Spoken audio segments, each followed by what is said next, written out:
Feel like I should be running now all of a sudden. So we good to go? Yes.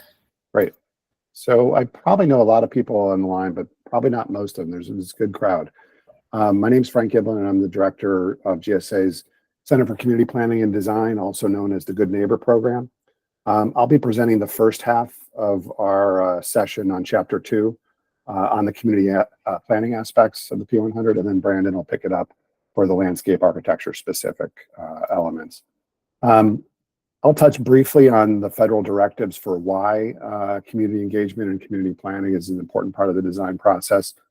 Then I'll go into a little bit more detail on the performance and process requirements. And that's one thing that sets our section of the P100 off a little bit differently than other elements. For the most part, our directives are process directives, or at least the meaty ones are, as opposed to a hard performance requirement. So that can bring some challenges, but just know that. And then at the end, I'll refer you to some model projects if you want to get the juices flowing on what are some good examples of projects where we've engaged with the community, had good discussions around community planning, and it's been pulled into the project in a positive way. So have some time to touch on that. So without going into too much detail, you all know GSA was founded in 1949, and that same year, the Federal Urban Land Use Act came out, which spoke specifically to the need for GSA and other federal agencies that were doing real estate development to try to do that development in a way that supported what a community was trying to do, whether that was economic development or compliance with zoning or supporting their general plans and aspirations. And there's been a bunch of laws and executive orders since then. Public and Building Amendments in 1988 even talked about things like perimeter security and landscape. Bunch of executive orders. Folks are generally most familiar with 12072, the locating in central business areas. But there's also 13006 about locating in historic buildings and districts, and there's more recent executive orders on environmental justice and sustainability. And then lastly, the Public Buildings Cooperative Use Act speaks not specifically to design, but to our ability and an intent to share our properties with the public for public use as well. So can you get more use out of a building than just the federal use? And we've had some successes on that over the years. The theme running through all this stuff, though, is to consult with local stakeholders, listen to what they have to say, and then do what we can to fold that into our projects where feasible. I mean, it doesn't change our core mission, which is to meet the federal space need and client interests. But if we can do it in a way that gets those multiple returns, that's really the intent of all these directives. So we boil all those directives I just mentioned into this section of the P100. It's all about leveraging our activities in support of local activities. I mentioned the laws and executive orders associated with that. These things are in addition to the consultation that we do underneath. They can inform one another. They can be well coordinated, but it's not something that is separate entirely from NEPA. So in the P100, we had the performance requirements in three main sections. One, the sustainable locations in section 2.2.1. And this is about aligning with local infrastructure and preserving natural resources and supporting neighborhood connectivity, which includes walkability and also transportation access. The part that I'll spend the most time on today is 2.2.2, which is our collaborative design process in the P100. And this is basically make sure that our design process considers input from local officials. And there's different ways to do that. There's different levels and depths you could go to on doing that, but that's the notion. And then lastly, designing for public use, both interiors and exteriors. Again, can we get that multiple expanded use out of our properties? So sustainable locations, as you might guess, or you might well know, the P100 usually comes into play after a site selection has already occurred and you're sitting down with the designer. At the same time, though, we wanted to make sure that as a facility design standard, preference, and something that could be measured and looked at, we needed to include these location elements as well. So for most projects, these are things that your AE will look to and flesh out and make note of in their design process, but it's not something in most cases, if projects are on the normal timeline, where you're moving a building or being able to make a decision that it inflects some, in fact, that reflects something like your transportation choice. So we get that. We know the buildings aren't generally moving once you're in design, and the location decision isn't happening then. But still, for GSA to have a meaningful design standard, we wanted to include that as well. So there's a section that I just mentioned on infrastructure and resources. We made the requirements in there closely crosswalk with LEED version 4. So your AE will come in familiar with that, familiar with and already having to flesh that out and record that information on their lead sheets and stuff. It's not a heavy lift we're finding for them to also speak to these other elements. Similar for sustainable locations on the connectivity component. Again, we're asking for the AEs for the most part to record these factors. We don't expect that they're coming into play as a decision process for the most part, again. And because it's aligned with LEED, it also doesn't appear to be a heavy lift. But just to reiterate, this lets GSA point to and assert that its standards, location standards, do include these elements, even if they're not generally addressed during the design process. Designing for public use, it's a little bit more straightforward.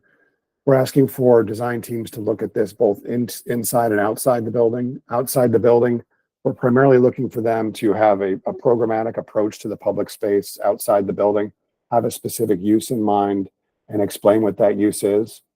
We find on the exterior of the building, or I'm sorry, on the interiors of the building, where we're making the most regular and consistent progress. And in a lot of cases, that's around the jury assembly suite. And the reason for that is the jury assembly suite is a part of the core program. So what the P100 asks the teams to do is look at that core program and see if by its placement or design, you can improve how it is managed, how it can be shared, and how it can be used as an attractive and practical after-hours use, say, for the public. And almost every courthouse is able to meet this requirement because of the jury assembly. Different dynamics around other federal building types or other core usage types. But the gist of this section on design for public use is, can you have the spaces, both interior and exterior, do double duty? And again, with things like the jury assembly, we're finding that it's not a heavy lift cost-wise or effort-wise for the AEs to make that happen. So the collaborative design process is the one that we'll spend a little bit more time on. This is assuring that the design teams, and I'll only talk about the baseline requirements here, are considering local input from the start of the project and carry it through design. It's not a prescriptive requirement. It's not a hard measurable metric that we're asking them to go through. It's really a process for the design team to go through and make sure that they've given these aspirations of the federal government a fair shake on local collaboration. So what projects does this collaborative design process apply to? It's basically only those projects that have some kind of noteworthy impact on the public realm. So it's basically all new construction, you know, except under maybe some special circumstances. It could also include modernizations that have significant landscape design work, and Miranda will talk about some of that. Perhaps there could be instances where facades are so drastically changing, there might be some kind of outreach or work we would do with it, and things like perimeter security. So if we're affecting the streetscape, how pedestrians move around a space or around a facility, and we're constructing in a fabric that's already there, that's where this would come into play. That's where the local engagement would matter. So it's generally, like I said, new construction and occasionally a modernization project. So here are the steps. So step one is prior to design start, we want the GSA project team to meet with local officials, share the general outline of the project, and get their input. And included in that, there should be a good old download of local plans, what they have officially on the books and what they're trying to accomplish. We wrote this as the baseline because we think virtually every project and every client ought to be comfortable going and having this conversation. We're not showing tile samples and renderings of the building at this point. It's you go in with an open mind and a blank piece of paper and learn more about your project site and the vicinity around it.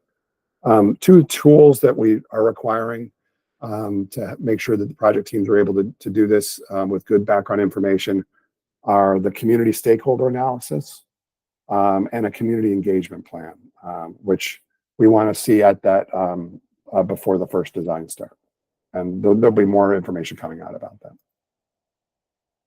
So you're still in the pre-design phase. The one tool we've developed, and this was mostly borrowed from the National Shred Institute, is a community stakeholder analysis. You're probably familiar with stakeholder communications plans that GSA does. This is specifically focused on the external partners and stakeholders, and would address client issues if they impact that public realm outside. So there's samples here that the design team will walk through. So rather than just listing a name, a contact information, and blast them with information, what we're trying to encourage is an identification of stakeholders, people that might be impacted by the project, but also noting that these are stakeholders who also could impact your project. They could create risks or concerns around your project. Perhaps they could contribute something positive as well. And so because people and stakeholders are not all the same, we think there's something to be said about how to outreach, do an outreach strategy to each of those organizations, what they might consider a success from having engaged with GSA on the project, and what they might be concerned about. It's meant to be proactive again before the design gets started. And frankly, this is the kind of thing that a designer that is doing high level care for a design process is going to do something like this. They're going to know what the stakeholders are. They're going to know who could support or oppose the project, and they're going to know where those inflection points are. One key point is this can be done in-house before a designer's on board, and ideally it should be. It can be updated going forward. It's obviously something you'd share with your designer, but that's something that we want to know the lay of the land and get the project teams thinking that way right out of the gate. And as I said, there'll be more information coming out in the P100 submittal matrix, which is, I believe, coming out at the end of the month. And we also have a Google site where we're going to be providing some information on here's the tool, here's how to do it, and here's the process to use it. The other tool I mentioned is the community engagement plan. And here, this is how we did it for the landscape, the land port of entry program. We are probably in the P100 submittal matrix, as I said, in a couple of weeks, going to have a much more streamlined approach to it. So imagine your design narrative for your designer. They're going to have to talk about site context, which they would need to do anyway. We also want to address what they know about local concerns and interests in the project, and then what are the opportunities to address those concerns. So it's what's the context, what's the local input that we've heard, and what is the design process to that. At the first peer review, we want that to be part of the conversation. I won't belabor it more than that for sake of time. It should be something that is considered when we pick and evaluate the design alternatives. And then at the final concept presentation, we ought to be able to have a conversation with the commissioner about here's the input, here was our design strategy, here's something we were able to do, here's something we were not able to do, here's an outstanding challenge or issue going forward. It's just making that whole process part of the core consideration for the design process. I said there's a host of models that's growing all the time that's on our website. We'll include the link, but we understand that what we've set about with these tools is basically a starting point, and we know that the projects will dive into different areas of opportunity differently. So it could be something like Austin, Texas, where there was a lot of discussion about how the landscape of our site interacted with an adjacent park. It could be something like Greenville, Mississippi, that was about how did the design of the property would enable ongoing major public events that were done adjacent to that building.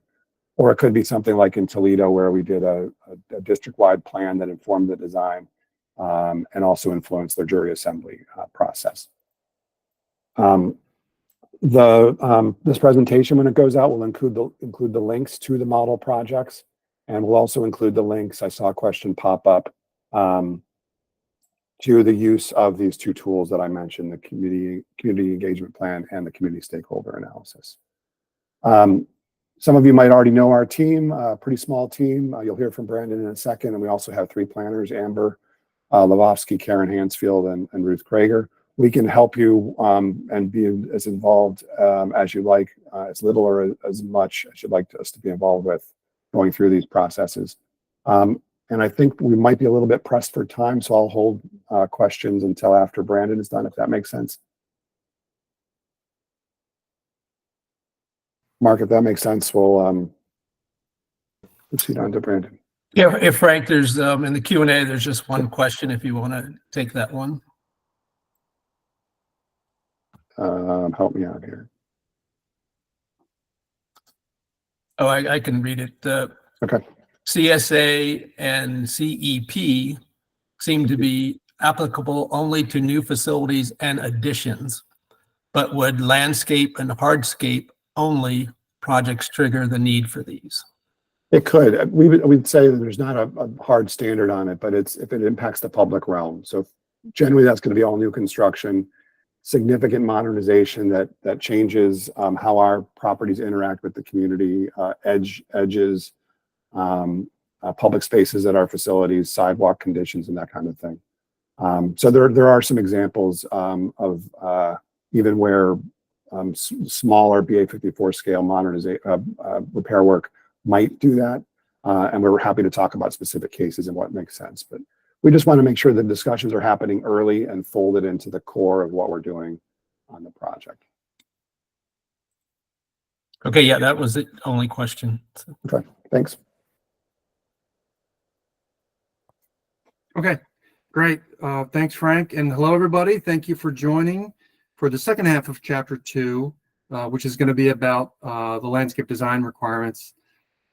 So I've got a fair amount of changes that were made to P100. And so I'm going to go over them all. If you have any questions about anything I've gone over, because I haven't talked about it in enough detail, feel free to ask questions.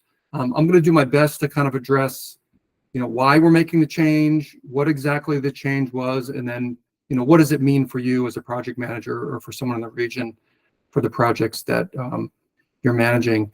So I've grouped all the changes into 5 broad buckets that I'll talk about. And so I'll have a splash page before each one. And I've got an image on each one that I had the privilege of visiting 2 GSA facilities this past summer. I was at the Volpe Center in Cambridge, Massachusetts, and I got a bunch of landscape photography there. And I also got a chance to go to the Columbus, New Mexico Land Port of Entry and took a bunch of pictures there. So as I move through my presentation, you'll see some of the landscape pictures I've taken, and they're all of our great GSA landscapes. But I'm going to start off just showing you a template of how I formatted the changes and how I'll talk about them. So you'll see typically in the upper right, I'll have the section number and the section title of what part of P100 we're changing. And then I pose 3 questions. What is the issue that's really underlying the change that we made? What exactly changed in the text of P100? That'll be in orange. And then what is the impact to you as someone who needs to then kind of take these facility standards and apply them to your projects? So we'll start off talking about precipitation, how we manage stormwater runoff on our projects, and then water use with regard to how do we respect the use of potable water in our facilities as a scarce and precious resource. So actually, these next couple slides aren't a change.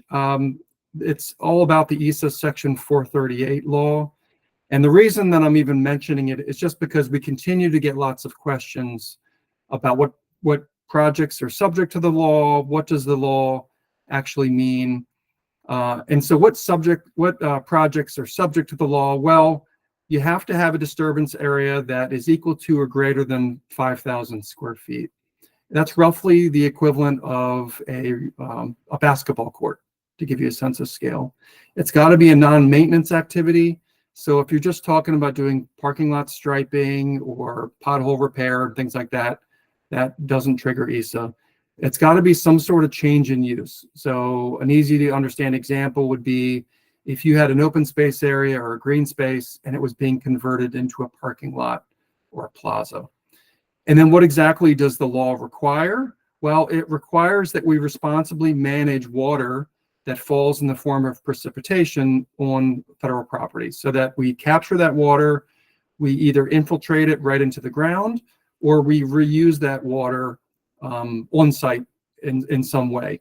And we base the calculation of what we need to manage off of the 95th percentile storm event, if we look back in the recent 20-year history.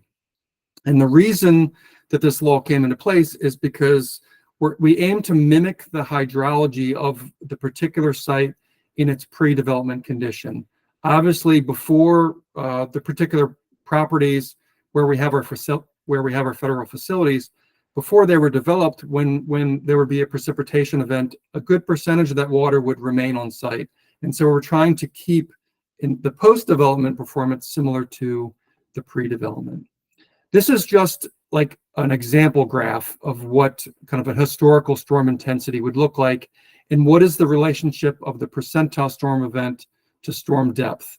And so if you look at the y-axis here, I've got kind of 0% all the way up to 100%. This represents the intensity of the storm, represented as a percentile. Obviously, the smallest storm received in the past 20 years would be your closer to 0%, and the most intense storm would be the 100th percentile. Along the x-axis would be the storm depth. And so this would be how many inches of water were received in a particular area in a 24-hour period. And the way that you calculate for ESA is you look at, okay, what was the 95th percentile storm event during that historical time period? And what does that mean in terms of how many inches of water need to be maintained as part of the stormwater management design? Obviously, at that amount of water or less, we're retaining all that water on site. Any amount of water above that 95th percentile amount, obviously, we're not accounting for. But one of the things that's a little bit concerning is ESA relies on backward-looking information, right? We're looking at back the previous 20 years at what's historically happened. If we turn around and look forward, what we'd notice is that this curve is actually bending, it's changing. In a lot of places, our storms are getting more intense. So as we move into the future, in the coming decades, a 95th percentile storm probably doesn't match what the historical record is. And that's why there's lots of conversations being had in project meetings about what is the operational risk if we don't account for larger and larger storm events. There was one small change we did make in the ESA Section 438 area of P100. And this was in response to the fact that there's still a little bit of confusion out there about whether stormwater requirements can be waived or not. And so we just made super clear that ESA is a law, it can't be waived, and that for project teams, just continue to follow the law as you guys already are. Under the precipitation section, there was an executive order issued, 14072, which directed the federal government to accelerate the use of quote unquote site solutions grounded in nature. And this is just another way of saying green infrastructural solutions, nature-based solutions. And what we've changed in P100 is, hey, let's prioritize the use of nature-based solutions to manage stormwater runoff. So this would include things like bioretention cells, bioswales, tree planting, green roofs, permeable pavement, etc. And we want to at least look at options of those and prioritize those whenever possible over just the default status quo use of catch basins and pipes. Under the water use section, up until now, P100 actually lacked a standard for rainwater harvesting. So if we were going to try to capture rainwater on our property, store it, and then reuse it in some way, we didn't have a standard for that. So we've now referenced two ANSI standards. One is called Rainwater Catchment Systems. The other one is called Stormwater Harvesting System Design for Direct End Use Applications. The only difference between these two standards is that one guides projects that are trying to capture water off of architectural rooftops and then reuse it. And the other one is guides projects that are trying to capture water off of plazas or parking lots and then reuse that water. So just moving forward, just be aware that these ANSI standards are now part of P100 and they should be followed.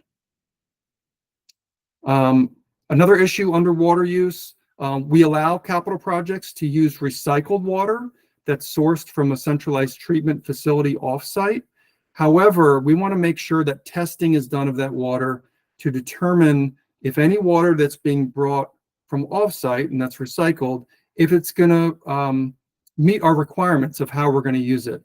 An example I would give you is one of the members of my P100 Landscape Technical Committee in a prior position was working on a project where they were trying to bring in recycled water from offsite, and they did some testing of that water and found it had an extremely high salinity, which is just a fancy way of saying it had really high salt content. And so if that water was used for irrigation, it probably over time would have killed the proposed plants that were there. So let's go ahead and test water if we plan on bringing it on site. Let's get professionals to analyze those results, and then let's make an informed decision about the water, whether the water can meet our needs. The next broad category that I'm going to talk about is the site certification. So this is a third-party sustainability rating system for landscapes, similar to how LEED is a sustainability rating system for buildings. I don't have a ton of changes. In fact, most of the changes we've made are quite small, and I'll go over them in a second. But I did want to let everybody know that we continue to hear good news month after month about new GSA projects getting site certification. The most recent one was our courthouse in Nashville, Tennessee. We're now up to 9 sites certified projects across the country. We've got about a dozen more in the pipeline now, and I'm seeing more and more registering by the month. So the good news is only going to continue to grow. We haven't changed the requirement that sites needs to be followed for all capital construction projects with a significant amount of site work, and they need to meet the silver level of certification. What we've done in this section, and it'll look quite different, but we've just cleaned up the language a bit. We've made the information conveyed a little bit more consistently.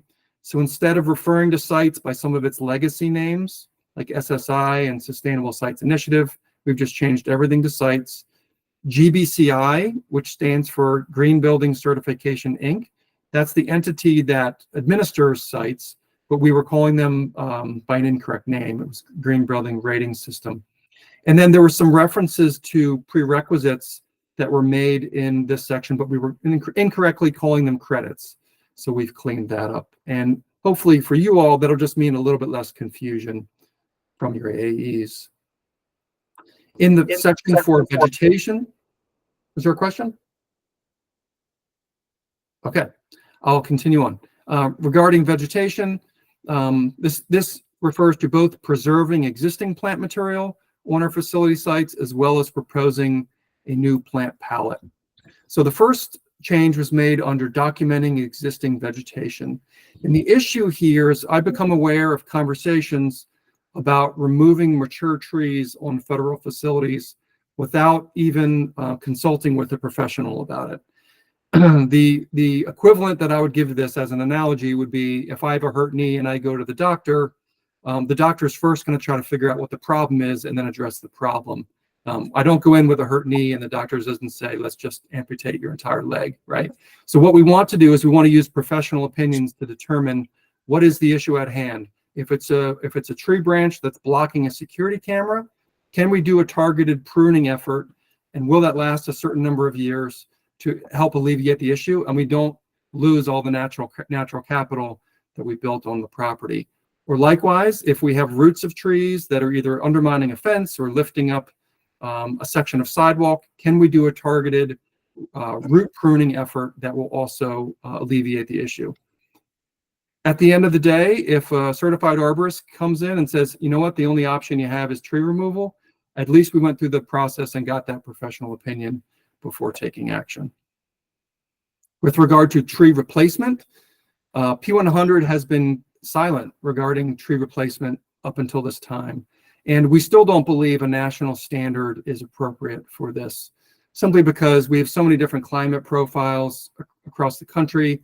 It's not really sustainable to be installing a robust tree canopy in many parts of the country just because of the scarcity of water issues. So what we're asking project teams to do is to, where there's already a tree replacement standard in place locally within the local city or the county or other jurisdiction.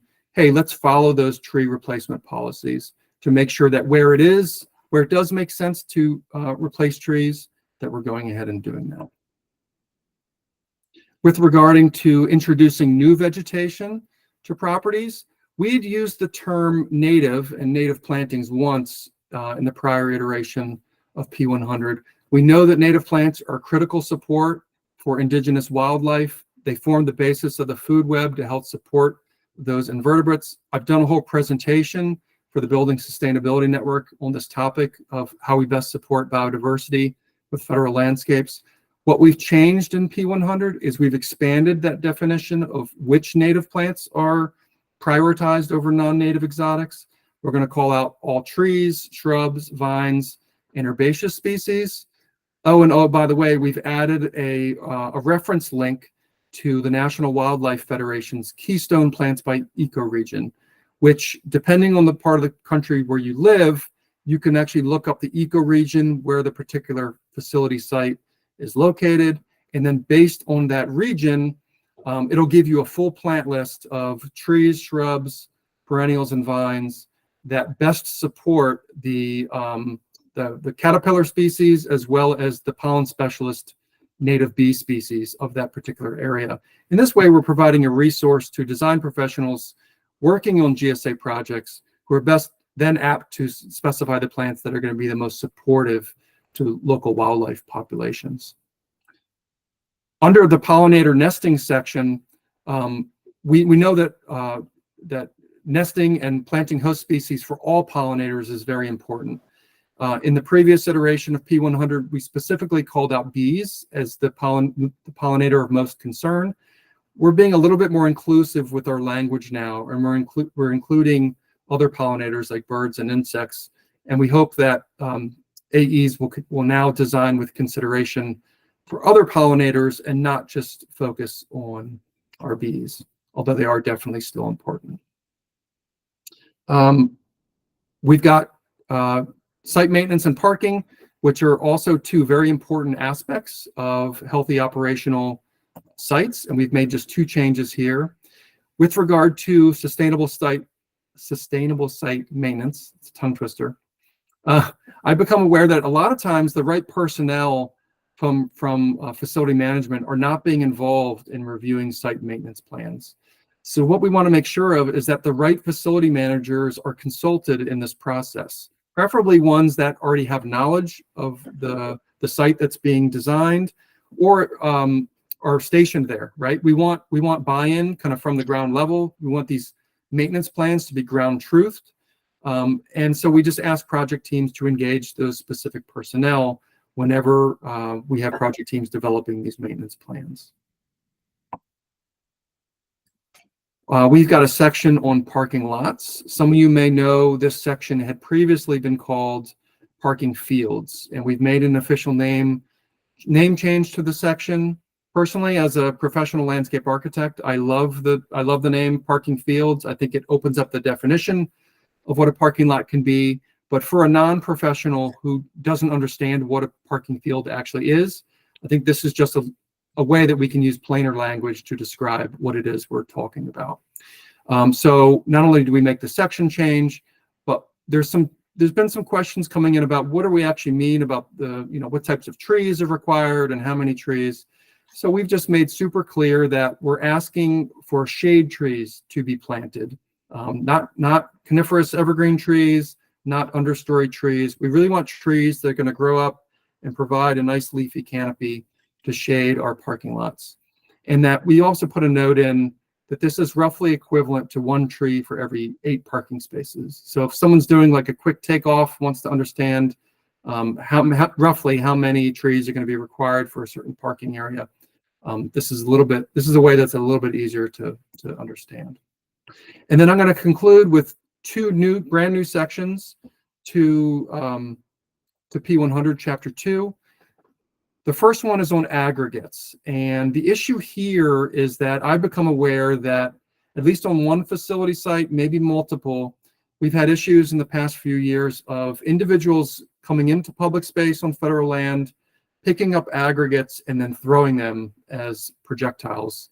And whether that's at people or vehicles or real property building assets, it's just not acceptable. So we've made a change in P100 that in any publicly accessible area, the loose aggregates that we're going to specify need to be size restricted. So we are going to continue to allow very small pebbles or very large riprap or boulders. Those are also going to be okay. So anything that's really difficult for a single person to pick up and throw, that's not a problem. Any size aggregate that's within a gabion wall system, for those of you who don't know exactly what that is, if you've seen loose stone kind of packaged up in wire mesh as a wall, that's what a gabion wall is. Or if the stones are binded in place with a mortar, that's also okay. And so we're just asking project teams, if you've got aggregates on your project, use some care when you're specifying the stone sizes on your projects. And then the very last section that I'm going to talk about is on extreme heat. And so if anyone's been reading the news, you know that extreme heat has really become a life safety issue in many places in our country, not just in the southern United States, but also everywhere. Within our city centers, we've got the urban heat island effect, which is making our city centers exponentially hotter than other places. And so what we're asking as part of this new section is to consider the types of materials that are being selected as well as their surface reflectance. We want to consider tree shade or putting in structured shade whenever possible to help cool our paving surfaces. And we want to allow prevailing winds to cross our sites to help cool any site users who are there. And then for properties with large expanses of paving that have high pedestrian traffic counts or have people queuing or waiting in exposed paving areas, we want you to follow Sites Credit 4.9, which gives you some performance marks to meet to reduce the urban heat island effects. And I know that was a lot and I went through it pretty quickly, but at this point, I think we do have at least a few minutes for some questions. So I will check the Q&A, but if anyone wants to come off mute and ask a question, you're welcome to.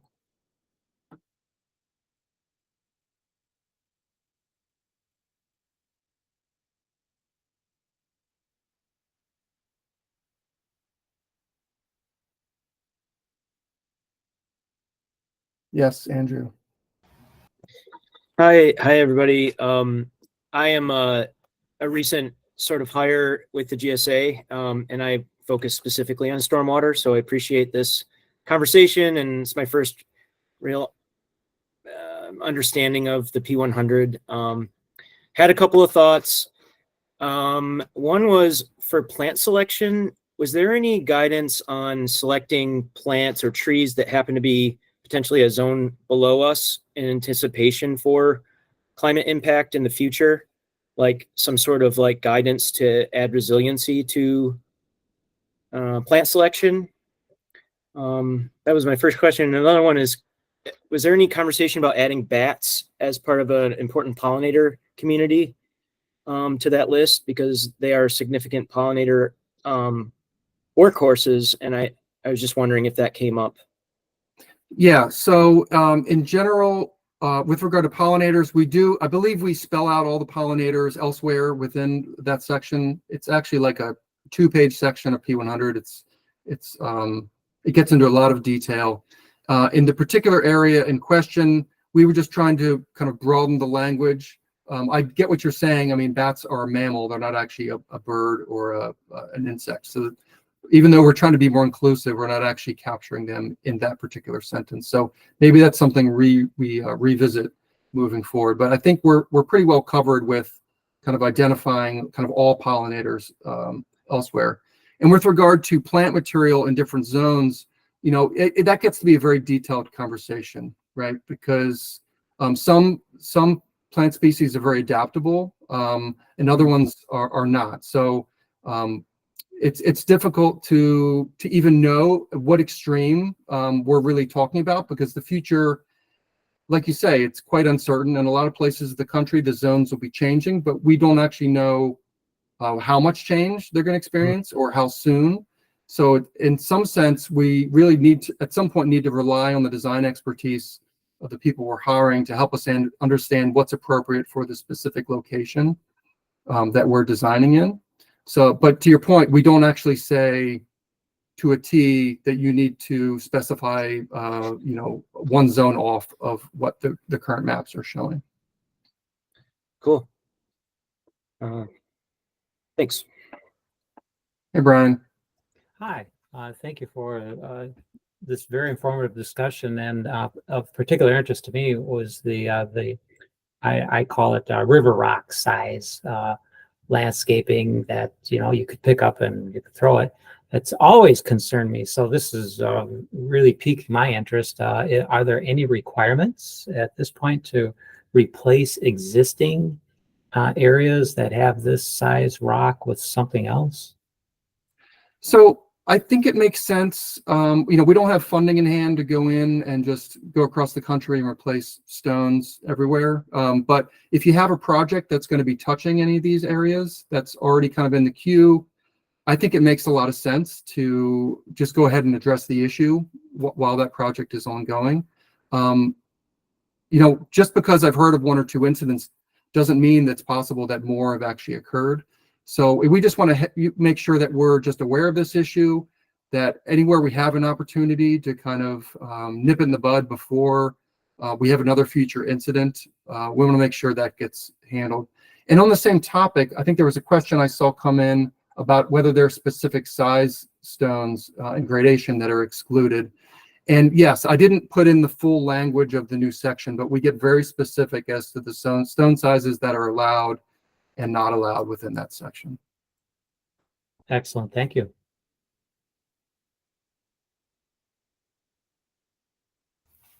Right, and there was one other question about prioritizing native bees over honeybees. Oh, sorry, I did miss that. Yes. So right now, P100 does not give priority to one or the other. They both have their own importance. Honeybees, as a lot of you may know, are extremely important to the national economy for many reasons. We just finished up the National Pollinator Protection Initiative a couple of years ago, which was a pilot program to install 22 data yielding hives around the country at GSA facilities. By my account and everything I saw, that was a success from central office and through the regions. A lot of the regions are continuing to gather data on honeybees. But we also know native bees are also important. And a lot of times the research on native bees is, to this point, has not been as robust about honeybees. So in my opinion, we need to be doing what we can to support both populations. So I'm glad that came up. But as of now, we're not picking favorites at this point. We're saying, hey, let's shine a light on supporting all pollinators, and let's do what we can through our plantings to really focus on native species, which are supportive of those indigenous flora and pollinators. And let's do what we can through how we actually set up the associated biodiversity on our sites to best support those food webs. And that's all the questions I see. Okay, thank you, Brandon. Oh, one more question. Go ahead. I see Clay has a question. How might guidance on landscape and pollinator support be expanded for campuses? So obviously, I think campuses where we've got a larger proportion of green space to either buildings or hardscape areas, there's probably more opportunity to do more with pollinators. The way that our standards are written, I don't think they're written necessarily just for smaller sites or larger sites. I think they could be applied to really any size. It's just really a matter of kind of getting stakeholder buy-in and kind of harnessing the opportunity that you might have at a larger campus site to do more for pollinators. I mean, some of the easiest things that could be done is honestly kind of look at your large turf grass areas and convert them to more productive wildlife supporting landscape type. I mean, I'm gonna make a big generality here, but we tend to have lots of turf grass areas that are just biodiversity deserts. And I think if we rethink a lot of how our open spaces can be more responsive to using less water, not us having to put chemicals in the landscape to support them, and put in the plants that have co-evolved with the native flora for thousands of years, we're going to set ourselves up better for having our landscapes best support biodiversity. I wonder if that might be expanded further. Or what I meant by expanded, I mean, if you have, if you have a small landscape courtyard or something like that in an urban environment, you can fill it with pollinator friendly, plants and stuff. But if you have, say, a campus somewhere, I wonder if there might be some guidance that we might, for, say, instead of just making it pollinator friendly, maybe make, an actual, like a beekeeping area or, or bat habitations or something like that. I'd be definitely interested in kind of taking this offline, and we can continue the conversation, and maybe even bring you into our landscape architectural technical group and figure out what are the things that we need to be thinking about. That's what are the opportunities out there we're not harnessing. I'd be completely open to continuing that conversation and figuring out where the section needs to go toward the next time that we make this update. Right, and there was one more question. I know we're running close on time. Can you answer that one quickly about rainwater harvesting? For rainwater harvesting systems, is there a water testing standard method guidance? Is there a reference document for rainwater harvesting sites? Is there also a requirement for reuse of on-site capture? So we don't require that you actually harvest rainwater. If you want to infiltrate all your rainwater into the ground as part of ESA, that's perfectly fine. We provide the ANSI standards for rainwater harvesting, and depending on where that water is being sourced from, you choose the correct ANSI standard that applies to your particular situation. As regard to whether there's kind of a water testing standard method guidance, all we've added at this point is that the water needs to be tested to make sure it meets the purpose that it's going to be reused for, but we do not have a standard in there for what that particular test should look like. Okay, that's helpful, because I have about 20 sites with existing rainwater harvesting systems that I'm dealing with the maintenance on, and I wanted to see if there's some sort of guidance that I could provide individual building managers as far as like testing. And my question is more like, if they're already there, is there a testing requirement for the use of it on their own site? Yeah, that makes sense. Reach out to me and let's keep the conversation going. Okay, See thank if I you. can help you. Sounds good. All right, thank you, Frank and Brandon, for the great presentation. I'm going to stop the recording now, and